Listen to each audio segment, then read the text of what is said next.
பிரபலமான ராஜாக்களை அழித்தவரை துதியுங்கள். பார்த்தீங்களா? கர்த்தரை துதியுங்கள், அவர் நல்லவர், அவர் கிருபை என்றும் உள்ளது.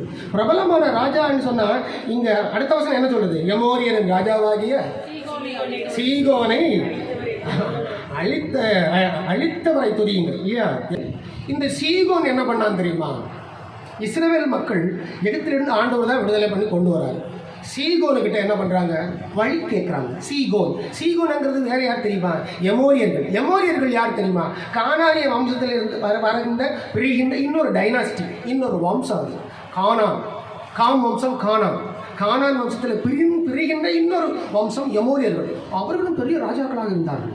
ஆனால் இஸ்ரவேலர்கள் வரும்போது எங்களுக்கு நடக்கிறதுக்கு பாதை கொடுங்க, உங்கள் நாட்டு வழி தான் நாங்கள் வந்து போகிறோம், ஆனால் நாங்கள் உங்களுக்கு எந்த டிஸ்டர்பன்ஸ் கொடுக்க மாட்டோம் அப்படின்னு சொல்லும்போது அவன் என்ன பண்ணல? வழி கொடுக்கவில்லை. ரெஃப்யூசல் ஆஃப் பேசேஜ் இதுக்கு டைட்டில் வச்சுக்கிறாங்க. ரெஃப்யூசல் ஆஃப் பேசேஜ், வழி கொடுக்கறதுக்கு முட்டுக்கட்டை போடுறவன். சிலவங்க அடுத்தவங்களுக்கு வழி கொடுக்க மாட்டாங்க தெரியுமா? அடுத்தவங்களை வாழ விட மாட்டாங்க தெரியுமா? அடுத்தவங்களே குறை சொல்லிட்டு இருப்பாங்க தெரியுமா? அடுத்தவங்களை பிளாக் பண்ணிகிட்டே இருப்பாங்க தெரியுமா? தப்பு. அது விட்டுறணும். நடந்து போப்பா அப்படின்னு அவன் சொல்லியிருந்திருக்கான். ஆனால் அவன் செய்யவே இல்லை.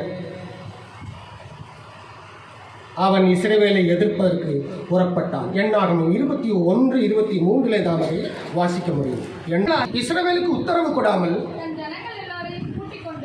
தன் ஜனங்கள் எல்லாரையும் கூட்டுக்கொண்டு இஸ்ரவேலருக்கு விரோதமாக வனாந்தரத்திலே புறப்பட்டு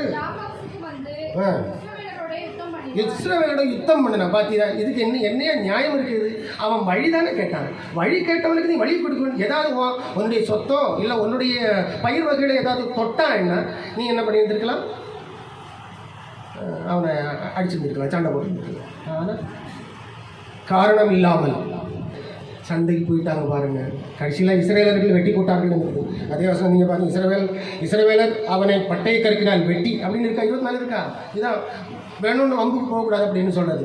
இஸ்ரவேலர் அவனை பட்டை கருக்கினால் வெட்டி அர்னோன் தொடங்கி அம்மோன் புத்திரரின் தேசத்தை சார்ந்த யாப்பேக்கு வரைக்கும் உள்ள அவனுடைய தேசத்தை கட்டி கொண்டார்கள். அவனை வெட்டி போட்டு அவ்வளோதான். ஆண்டவர் தான் பார்த்தாரு. மழை விட்டு கொடுத்தாண்டா கர்த்தர் அவனை ஆசீர்வதிச்சிருப்பாரு. கடைசியில் சீகோனை இஸ்ரவேல் மக்களுடைய கையில் என்ன செய்தார்? கர்த்தர் ஒப்பு கொடுத்தார். கர்த்தர் ஒப்பு கொடுத்து என்ன செய்தார்? இஸ்ரவேலர்களை வைத்து அந்த சீகோனை கொல்லும்படி கர்த்தர் உதவி செய்வார். ஆமாம். அல்கொய்தா 2001 அமெரிக்காவுடைய இரட்டை கோபுரங்களை தகர்த்தார்களா? ஏன் தகர்த்தாங்க? காரணம் என்ன தெரியாது. இஸ்ரவேலுக்கு அமெரிக்கா உதவி செய்கிறது என்கிற ஒரே காரணம், அதுதான் மெயின் எய்ம். இஸ்ரேலுக்கு அமெரிக்கா உதவி செய்கிறபடினால்தான் அமெரிக்காவுடைய அந்த இரட்டை கோபுரங்களை அவர்கள் ஏரோப்ளைன் வச்சு தகர்த்தார்கள். 2991 பேர் அன்னைக்கு இறந்தார்கள். அந்த இரட்டை கோபுரங்கள் இருந்தது 2991 பேர். கடைசியில் அவர்களால் ஜெயிக்க முடிஞ்சதா? அவர்கள் எல்லாரையும் அமெரிக்கா ஸ்கெட்ச் போட்டு என்ன பண்ணிச்சு? ஒசாமா பின் லேடன் அதனுடைய தலைவர். இப்போ புரியுதா? ஞாபகம் வருதா? ஒசாமா பின் லேடனை கூட அமெரிக்கா விரட்டி கோடிக்கணக்கில் பணங்களை செலவு செய்து அழித்தார். ஆனால் அவங்களுக்கும் ஒரு நஷ்டம் தான். 2999 பேர் இறந்திருக்கிறார்கள். அதுக்காக அமெரிக்கா வீழ்ந்துச்சுன்னு நீங்கள் நினைக்கிறீங்களா? இல்லை. அமெரிக்கா இன்றைக்கும் ஸ்டாண்டர்டாக தான் இருக்கிறது.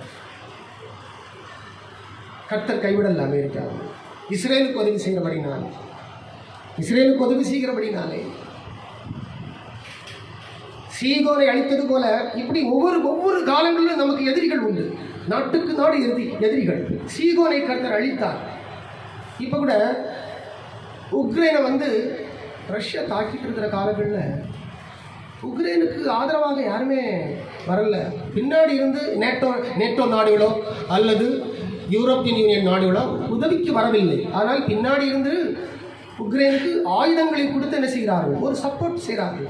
நம்ம காலங்களில் எத்தனை யுத்தங்கள் போயிட்டு இருக்குது பார்த்தீங்களா? இப்போ கடைசியில் எல்லாருடைய பேச்சும் ரஷ்யா இவ்வளோ பெரிய ஒரு நாடாக இருக்கிறது, இஸ்ரேல் எப்படி தப்பிக்க போகுது அப்படின்னு தான் எல்லாரும் கேட்குறாங்க. ஏன்னா அணுகுண்டு ரஷ்யா கிட்ட இப்போ இருக்கிற அணுகுண்டு எவ்வளோ தெரியுமா? 5459 அணுகுண்டு இருக்குது. 5459 இப்போ இருக்கிற லிஸ்ட்டு. இதில் 1200 செட்டப்பில் வச்சுக்கிறாங்க. ஒரு பட்டன் அழுத்தினா எங்கே போய் விழணும் அங்கே போய் விழும். அணுகுண்டு சொன்னால் என்ன தெரியுமா? தெர்மோ நியூக்ளியர் பாம்பு அப்படிங்கிற ஒரு பாம்பு ஒன்று இருக்குது. அது ஹிரோஷிமா நாகாசாகியில் போட்டதை விட இப்போ 3000 மடங்கு வீரியம் உள்ளது. தெர்மோ நியூக்ளியர் பாம்பு, அதாவது அணுவும் அணுவும் சேர்ப்பு செய்து, அணுவையும் சேர்ப்ப செய்து அதிலிருந்து வருகின்ற ஒரு வீரியம், ஒரு சக்தி, ஒரு பவர், ஒரு வெடிப்பு, அதுதான் தெர்மோ நியூக்ளியர் பாம்பு. அது வெடிச்சுன்னா ஒரு பட்டணம், ஒரு நாடு அப்படி அழிஞ்சிடும். அதுதான் ரஷ்யா கிட்ட இருக்கிற ஒரு பவர். அப்புறம் நியூக்ளியர் பாம்புன்னு சொன்னால் அணுப்பிளவுன்னு சொல்லுவாங்க. அணு சேர்ப்பு என்பது தெர்மோ நியூக்ளியர் பாம்பு, அணுவை சேர்த்து முட்டை வச்சு வெடிக்க வைக்கிறது. அப்புறம் நியூக்ளியர் பாம்புன்னு சொல்லும்போது அணுவை உடைக்கிறது, அணுவை பிரித்து அதிலிருந்து பவர் உருவாக்குறது. ரெண்டையும் நல்லா ஞாபகம். இப்போ அந்த தெர்மோ நியூக்ளியர் பாம்புக்கு இன்னொரு பேர் இருக்குது, ஹைட்ரஜன் பாம்புன்னு இருக்குது. நியூக்ளியர் பாம்பு இதை ரஷ்யா கிட்ட எத்தனை இருக்குது? இப்போ 5459 இருக்குது. இந்த நாடு இஸ்ரவேலுக்கு எதிராக போகும்போது இஸ்ரவேல் என்ன செய்யும்? இஸ்ரவேல் இருக்குமா, காணாமல் போகுமா? கர்த்தர் என்ன செய்ய போகிறார்? நம்ம கண்ணில் பார்க்க போகிறோம்.